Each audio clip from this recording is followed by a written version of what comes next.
Start है। देखो अगला क्वेश्चन हमारा क्या है, the sum of 2000 is invested at the 7% per annum simple interest.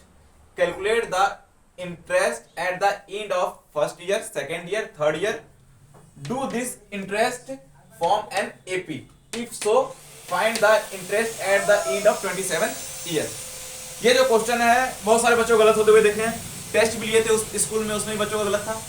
इस क्वेश्चन में क्या है कि हमारे पास सम दिया हुआ, हमारे पास एक मनी है जिसको हम इन्वेस्ट कर रहे हैं किसी बैंक में, किसी बैंक में हम उस पैसे को जमा कर दिए। अब बैंक उसका क्या कर रहा है, 7% का इंटरेस्ट हर साल दे रहा है। अब हमको उस इंटरेस्ट को कैलकुलेट करना है किस मेथड से, सिंपल इंटरेस्ट के तरीके से। सिंपल इंटरेस्ट मतलब क्या है कि हमारा इंटरेस्ट क्या है, नॉर्मली रहेगा, टाइम हमारा क्या है, नॉर्मली रहेगा। इसको कंपाउंड में नहीं कैलकुलेट करना है, सिंपल इंटरेस्ट में कैलकुलेट करना है। अब इस क्वेश्चन में हमारे पास दिया है कि first year, second year, third year का इंटरेस्ट निकालना है और उस इंटरेस्ट को चेक करना है कि क्या वो एपी में है या नहीं है। अब जो हमारा तीनों साल का इंटरेस्ट आएगा उसको निकालेंगे, चेक करेंगे कि एपी में है कि नहीं है, उस एपी के फॉर्मूला से। अगर एपी में है तो हमको इंटरेस्ट निकालना है 27th ईयर का।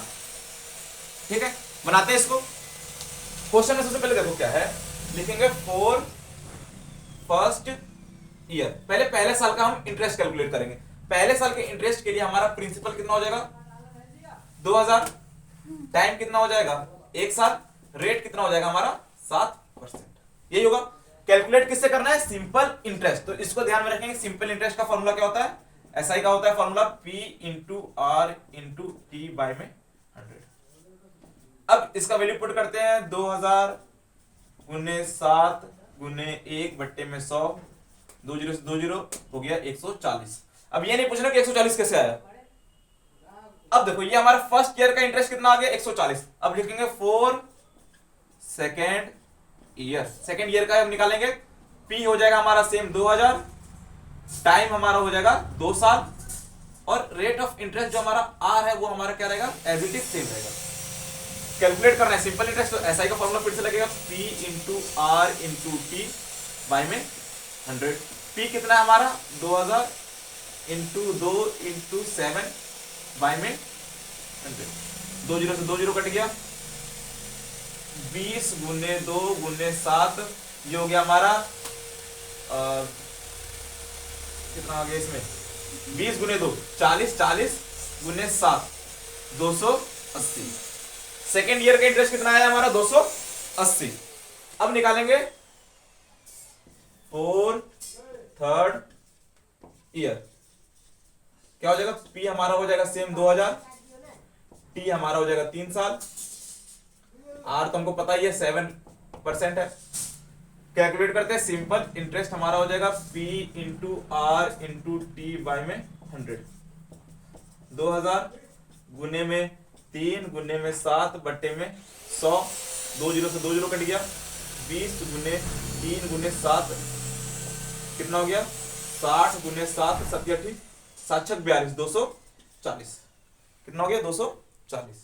अब देखो हमारा फर्स्ट ईयर का इंटरेस्ट निकल गया, सेकेंड ईयर का इंटरेस्ट निकल गया, थर्ड ईयर का इंटरेस्ट निकल गया। अब उसको एक साथ लिख लेते हैं, 140 फर्स्ट ईयर का था, 280 सेकेंड ईयर का था, और 420 थर्ड ईयर का था, ये था।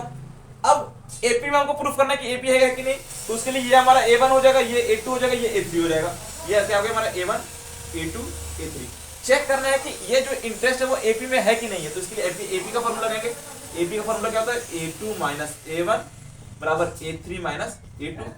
A2 कितना है हमारा 280 माइनस 140 बराबर 420 माइनस 280, यहाँ पे आ गया 140 बराबर 140। अब जब दोनों तरफ हमारा इक्वल आ जाता है, मतलब ये जो हमारा टर्म है वो हमारा किसमें है, एपी में है। अब इससे वो क्या पता चला कि ये जो 3 साल का हम इंटरेस्ट निकाले वो एपी में है। अब जब एपी में है तो हमको क्या करना है, 27th ईयर का इंटरेस्ट फाइंड करना है। अब 27th ईयर कितना है, 27th ईयर मतलब एन हमारा कितना हो गया 27। अब देखो ये हमारा एपी में है तो ए हमारा कितना हो गया 240, या फिर A1 भी बोल सकते हैं। अब सबसे पहले हम निकालेंगे डी। अब एपी में तो डी निकालेंगे क्या हो जाएगा, A2 माइनस A1, तो 280 माइनस 140 कितना हो गया 140, तो डी हमारा कितना आ गया 140। अब हमको क्या निकालना है, एस एन,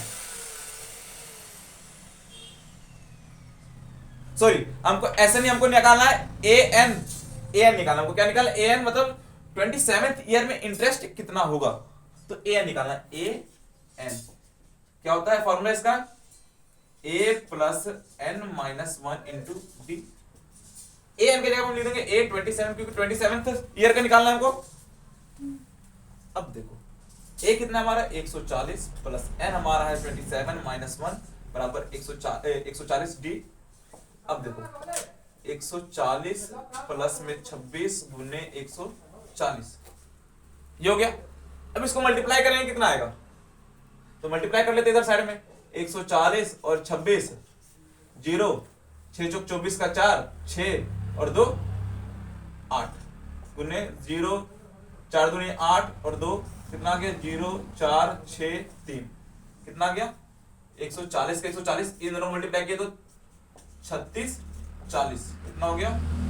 अब ऐड कर देते हैं इनको 0 का 0 4 4 8 6 और 1 7 और 1 3 का 3 ये हमारा आंसर हो गया। मतलब 27 ईयर के लास्ट में 27th ईयर में जो इंटरेस्ट है वो हमारा कितना हो जाएगा 3780। ठीक है।